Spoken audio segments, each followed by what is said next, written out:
만약 그날 이 지역이 카페 문을 열지 않았더라면 세 사람의 시간은 다시 엉키지 않았을 거라고 사람들은 말하겠지만요. 진짜 문제는 지금부터였거든요.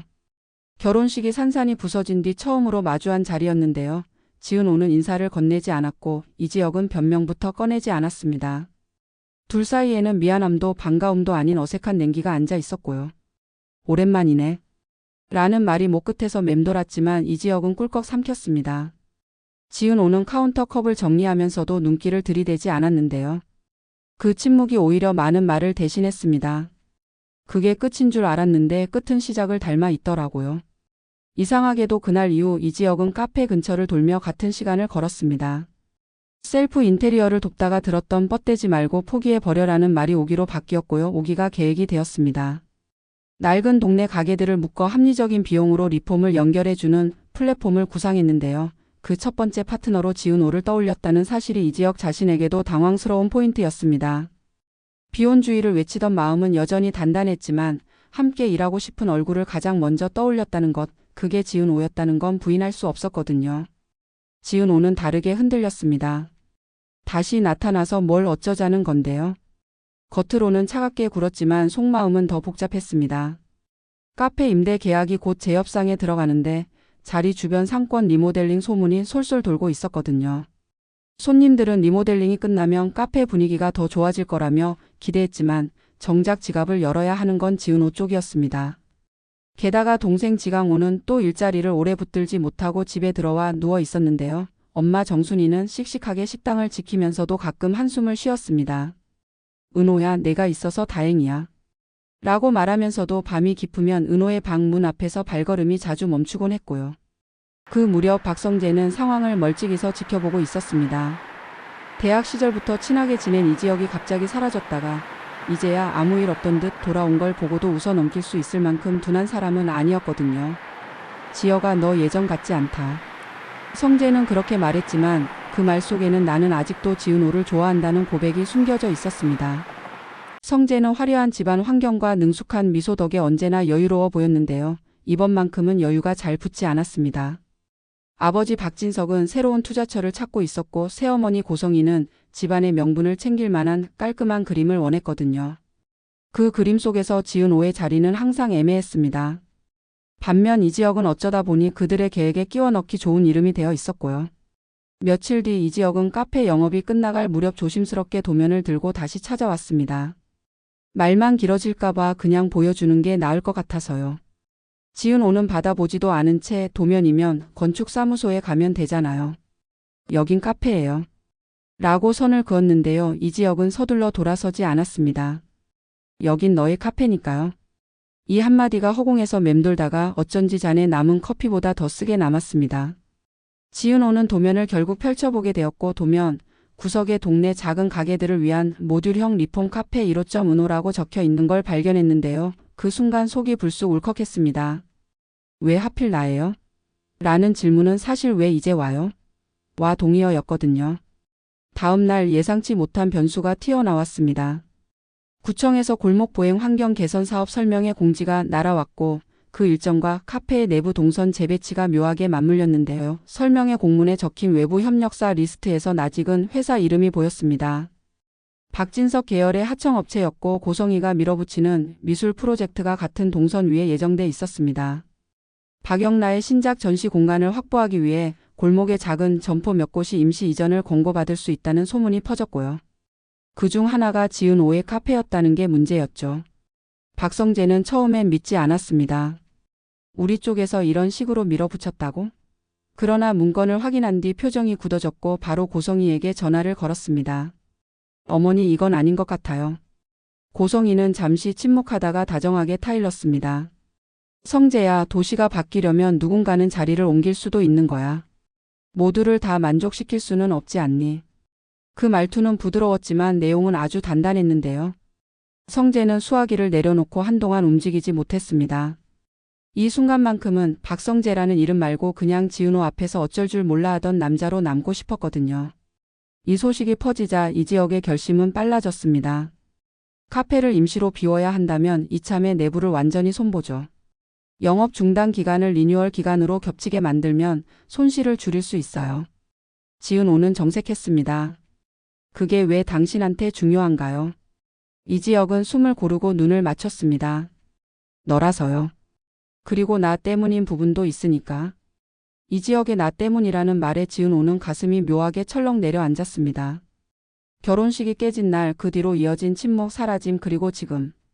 이유를 묻는다면 100가지 말이 쏟아질 수 있었겠지만 딱 한 가지가 제일 아팠습니다. 내가 그날 너를 끝까지 믿지 않았던 거요. 그날 밤 이지혁은 집으로 돌아와 이상철과 마주 앉았습니다. 정년퇴직 후에도 생활 루틴을 꼼꼼히 지키는 이상철은 아들의 계획서를 천천히 읽었는데요. 페이지가 넘어갈 때마다 손가락이 약간씩 멈칫했습니다. 돈은? 책임은? 사람들은? 질문은 실용적이었고 어조는 변함없이 단단했습니다. 김다정은 옆에서 따뜻한 차를 내오며 말했습니다. 당신 너무 몰아붙이지 말아요. 지혁이 이번엔 많이 생각하고 돌아온 것 같아. 이상철은 고개를 끄덕이긴 했지만 마지막 장을 덮으면서 말했죠. 사람 마음이 제일 어렵다. 내 마음부터 잘 붙들어라. 그 말은 아버지의 방식으로 건넨 응원이기도 했습니다. 며칠 뒤 첫 번째 클라이맥스가 찾아옵니다. 구청 설명회 자리에서 이해관계가 얽힌 사람들의 목소리가 뒤섞이던 때 갑자기 하청업체 관계자가 일정상 어쩔 수 없다고 발표했는데요. 그 이유가 고작 이미 계약서가 올라갔다는 문장이었습니다. 지은호가 손을 들고 차분하게 물었습니다. 그 계약서에는 작은 가게들의 영업권 보호 조항이 들어가 있나요? 발표자는 말끝을 흐렸고 이지혁이 바로 일어나 대답을 받아쳤습니다. 그 조항이 빠져 있으면 이 동네에서 무엇을 바꾸든 결국은 비어있는 가게만 늘어나게 될 텐데요. 청중 사이에서 웅성거림이 퍼졌고 박성재가 조용히 뒤편에서 상황을 지켜보다가 관계자에게 다가가 서류를 다시 가져가게 했습니다. 그 짧은 틈에 눈빛 몇 개가 서로를 지나갔습니다. 지은호의 눈에는 약간의 안도와 경계가, 이지혁의 눈에는 다짐이, 박성재의 눈에는 책임감과 두려움이 동시에 비쳤습니다. 두 번째 클라이맥스는 생각보다 사소한 데서 시작됐습니다. 카페 내부를 임시로 비우는 날, 지강호가 짐 옮기는 일을 돕겠다며 나섰다가 작은 사고를 냈는데요. 선반 하나가 쾅하고 바닥으로 떨어지면서 커피 그라인더가 산산이 부서졌습니다. 지강호는 얼굴이 새하얗게 질려버렸고 정순이는 괜찮다. 다치지 않은 게 어디냐라며 다독였지만 집으로 돌아와서는 몰래 눈물을 훔쳤습니다. 그 모습을 본 지은호는 마음이 무너져 내렸고요. 그때 이지혁이 조용히 다가와 말했습니다. 내가 바꿔줄게. 더 튼튼하고 더 조용하고 내 손에 맞는 걸로.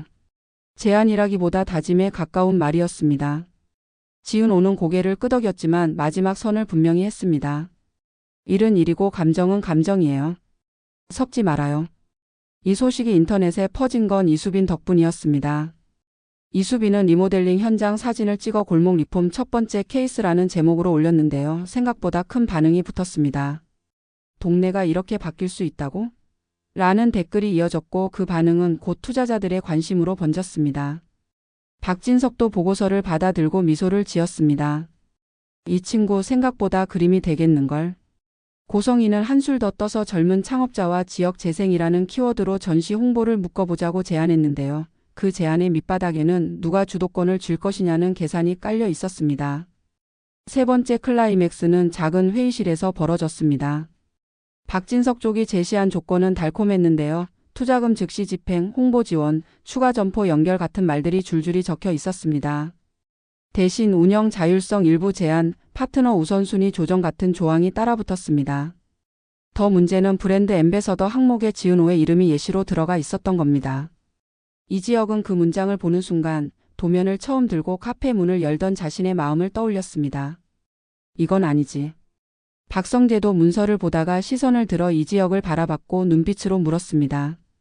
어떻게 할래? 이지혁은 길게 숨을 내쉰 뒤 말을 꺼냈습니다. 조건은 고맙지만 저희 쪽에서 우선 바꾸고 싶은 항목이 많네요. 특히 앰베서더 그건 본인 동의 없이 함부로 올릴 일이 아니죠. 박진석은 미소를 거두지 않았지만 손끝이 책상을 한번 두드렸습니다. 고성이는 미소를 더 짙게 바꿨고요. 젊어서 좋겠다. 고집을 비전이라고 부를 수 있으니. 그 말은 칭찬 같았지만 경고처럼 들리기도 했습니다. 문제가 더 커지기 전에 뜻밖의 반전이 조용히 고개를 들었습니다. 박영나가 개인적으로 이지혁에게 연락을 한 겁니다. 오빠 엄마 쪽 일정은 내가 조정해 볼게. 대신 내 전시 공간에 이 골목의 이야기, 특히 카페 이야기 일부를 담으면 어때? 박영라의 제안은 순수한 호기심과 약간의 계산이 섞여 있었는데요. 이지혁은 그 계산이 싫지 않았습니다. 상황을 돌릴 작은 힘이 되어 줄 수 있으니까요. 다만 이 일에 지은호가 어떻게 생각할지가 중요했습니다. 지은호는 제안을 듣고 짧게 말했습니다. 우리 목소리가 우리 손에서 나가면 괜찮아요. 다른 사람 손에 얹혀서 색이 바뀌면 안 돼요. 그 한 문장이 앞으로의 원칙으로 굳어졌습니다. 네 번째 클라이맥스는 마음에서 났습니다. 카페를 다시 열기 하루 전날 밤 지은호와 이지혁은 마지막 점검을 마치고 불을 끄려다 문득 멈춰섰는데요. 서로에게 말하지 못한 질문들이 그 자리에 걸려 있었습니다. 그날 왜 사라졌어요? 지은호가 먼저 입을 열었습니다. 이지혁은 한참을 서 있었다가 드디어 말을 꺼냈습니다. 나 너를 지키려던 거였는데요. 지금 생각하면 그건 너를 믿지 않았다는 방패였더라고요. 결혼식이 깨지던 그 순간 이지혁에게는 두 가지 압박이 동시에 들어왔습니다. 하나는 박진석 쪽에서 건네온 정리 제안, 다른 하나는 이상철이 던진 사람 마음부터 붙들어라는 말이었습니다. 한쪽은 빨리 정리하라고 밀어붙였고 다른 한쪽은 서두르지 말라고 말렸는데요. 이지혁은 그 사이에서 도망치듯 사라졌습니다. 구독과 좋아요는 큰 힘이 됩니다. 시청해 주셔서 감사합니다.